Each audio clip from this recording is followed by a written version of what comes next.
Welcome to J is for Justice podcast.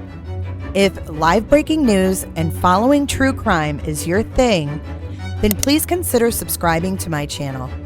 And if you like what you see in my videos, please consider giving them a thumbs up.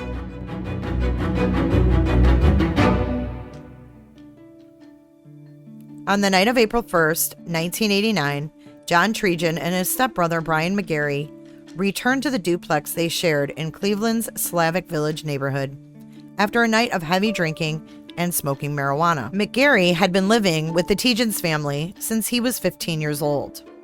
A neighbor living near the home reported seeing Tiedjen leaving shortly after hearing the sound of a gunshot. Tiedjen went to the neighbor's home the following morning and said that he found McGary dead and that he believed it was a suicide. Authorities found McGary curled up near the foot of his bed with a 1-inch stab wound to the chest and a bullet wound from a .22 caliber rifle directly between his eyes. A knife and a pool of blood remained on his bed, and the rifle was laying across his feet. The Cleveland police arrested Tiedjen 4 days later. He initially told police that he couldn't remember what happened because he was passed out from drinking and smoking marijuana. He eventually confessed to shooting McGary from several feet away when McGary confronted him with a gun in the hallway. The confession came, though, after a homicide detective questioned him for several hours, lied to him about having DNA on the gun, threatened to smash his head on the table, and told him that he could get a better deal if he shot McGary in self-defense. Jurors convicted Tiedjen of murder, and he was sentenced to life in prison.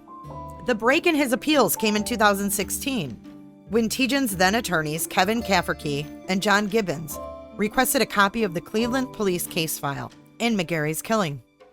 The file included 86 photographs of the scene that police took on 2 separate days, the day after the killing and the day after the confession.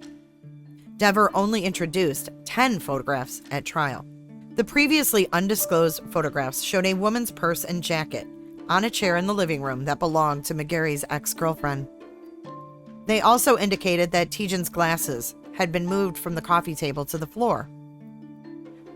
The photos also appeared to show McGary's hands were wrapped in a flannel cloth when police found him, and that police initially covered his hands in plastic. There was a piece of white paper sticking out of McGary's pocket, and another piece of white paper on the floor that were not marked into evidence. The crime scene reconstruction expert Scott Roeder from the Cleveland-based evidence room said that the plastic on McGary's hands would have removed gunshot residue from his fingers. The cloth wrapping would have kept his fingerprints off the rifle, and the piece of paper could have been a suicide note. He also created a 3D video showing how the evidence supported the theory that McGary stabbed himself in the chest, then sat on the bed with the rifle barrel to his forehead and took his own life. Roeder concluded there was no blood in the hallway where Tiedjen confessed to killing McGary, and believed that photographs showed that the gun that fired the fatal bullet was pressed against McGary's forehead and not more than 2 feet away. Tiedjen's attorneys took the photographs and the 3D rendering to the County Common Pleas Court, Judge Nancy Margaret Russo, and asked for a new trial at a 2017 hearing. Russo ruled that the photographs themselves were not enough to change the outcome of the trial. Dever testified at the hearing that he could not remember whether he turned over the photographs to Tiedjen's defense attorneys, but he said he would never intentionally withhold evidence. The 8th District Court of Appeals sent the case back to Russo and noted that the original copies of the photographs had disappeared from the case after the 2017 hearing. Russo rescued herself from the case and appointed a private investigator. That private investigator found that Tiedjen and his attorneys did not misplace them, but could not locate the photographs or determine who had lost them. Ambrose then took over the case, and Tiedjen's new attorneys continued probing and discovered several pages of police reports that Tiedjen's attorneys at trial said they never received. The police reports also showed that Cleveland police let the ex-girlfriend come into the crime scene several days later to retrieve her purse. And they also never investigated where the ex-girlfriend's boyfriend was at the time of the shooting. They scheduled interviews with McGary's ex-girlfriend, but never included any of her statements in the case file. The attorneys also obtained a statement from a neighbor who said he saw a man and a woman at the house around the time of the shooting. Tiedjen's attorneys argued those people could have been McGary's ex-girlfriend and her new boyfriend. and they left in a hurry after McGary killed himself, and she forgot her purse in the apartment. Cuyahoga County Common Pleas Court Judge Dick Ambrose tossed Tiedjen's conviction on June 22nd. Ambrose ruled that there was a, quote, reasonable probability the results of the trial would have been different, end quote, if prosecutors had given the defense all the photos and police reports in 1989. The judge also cited the testimony of the defense's crime scene expert in his reasoning for the new trial. County Prosecutor Michael O'Malley has denied that his office withheld evidence or that the detectives coerced Tiedjen into confessing. County Prosecutor Michael O'Malley has denied that his office withheld evidence or that the detectives coerced Tiedjen into confessing. A spokesman for the county prosecutors said that they would appeal the judge's ruling. Tiedjen is due in court for a pretrial on August 31st.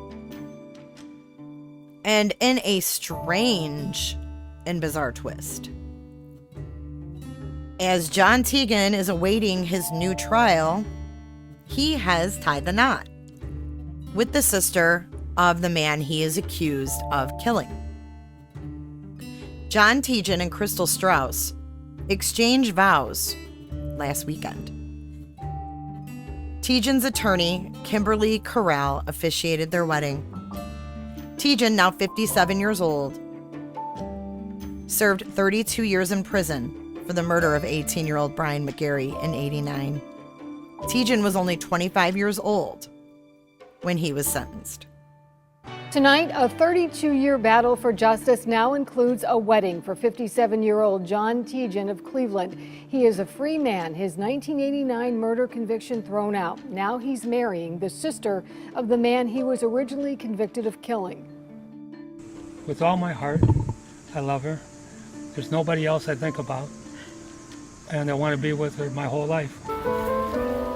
Yesterday, Crystal Strauss became Crystal Tiedjen, marrying John Tiedjen at his Cleveland home, marrying a man who was originally convicted in Cuyahoga County Court of killing her brother, Brian McGary. I love him. Obviously, if I didn't love him, I would not be sitting here with him. After 32 years behind bars, in June, Cuyahoga County Judge Dick Ambrose threw out Tiedjen's murder conviction and granted him a new trial after Tiedjen's defense attorney submitted dozens of crime photos and police reports that weren't seen in the original trial. That's when Crystal wrote a letter to Tiedjen, who was still behind bars, offering her forgiveness and belief that he didn't kill her brother. And I wrote her a letter back and I said, you know what, I didn't do it. Take a look at this stuff. Tiedjen is still on house arrest as he awaits a new trial, hoping the court will allow him to get surgery he says he needs to save the sight in his left eye. From a legislative perspective, we need to do something with the parole board. Tiedjen's attorney, Kimberly Corral, says Ohio judicial reform is needed to speed up how quickly hearings are granted for those who are fighting to prove their innocence. We need to give defendants a full and fair opportunity to present evidence that wasn't available at the time of trial, whatever the reason was. While Ohio Innocence Project Program Director Pierce Reed is hoping the state will adopt new rules of criminal procedure that would give a specific path in assisting with motions for a new trial.